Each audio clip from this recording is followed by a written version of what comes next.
Comme chaque année depuis 25 ans, nous pouvons retrouver plus de 300 exposants au Salon international du patrimoine culturel.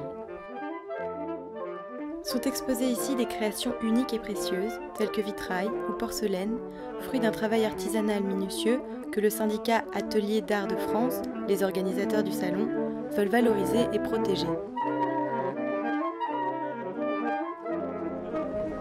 Aujourd'hui, en France, nous sommes dans une démarche de valorisation des métiers d'art dans leur ensemble et de manière transversale. Dans ces 280 métiers, aujourd'hui, nous sommes répartis dans des filières différentes, la filière bois, la filière verre, la filière textile, la bijouterie.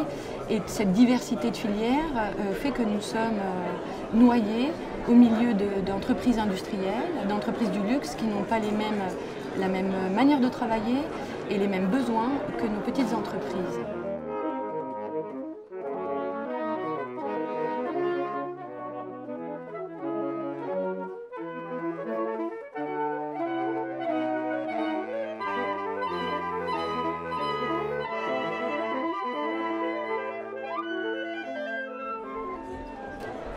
Nous sommes attractifs, nos métiers sont attractifs, ils interviennent pour le patrimoine bâti et non bâti, ils interviennent en termes de création, de savoir-faire spécifique de restauration et aujourd'hui faire comprendre ça, ces enjeux-là, c'est décisif. En 2014, le gouvernement vote la loi Artisanat, Commerce et Très Petites Entreprises qui fait valoir 281 activités comme des métiers d'art et comme des très petites entreprises. Pour nous, les lois sont un socle et elles nous permettent de pouvoir faire comprendre que le secteur a besoin de règles adaptées à nos spécificités, à la taille de nos entreprises, aux enjeux de formation. Parce que sur 281 métiers, vous avez à peine 91 filières de formation. Donc autant vous dire que sur les 280 métiers, il y en a un grand nombre pour lesquels il n'existe plus de formation.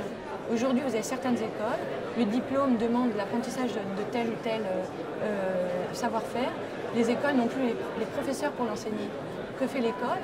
Elle vient demander aux entreprises de venir enseigner ce savoir-faire dans les écoles. Donc, en fait, nous ne sommes pas opposés, nous sommes complémentaires. Et ce que nous disons, c'est que ça fait des années que les professionnels existent dans ce dispositif de formation, mais ne sont pas reconnus pour ça.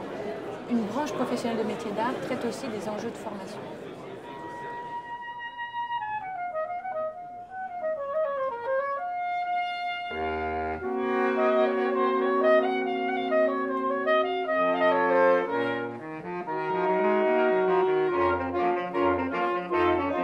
Pour compléter la loi ACTPE de 2014 et ainsi revenir sur la définition qu'elle donne des métiers d'art, le syndicat revendique une reconnaissance en la participation formatrice des entreprises.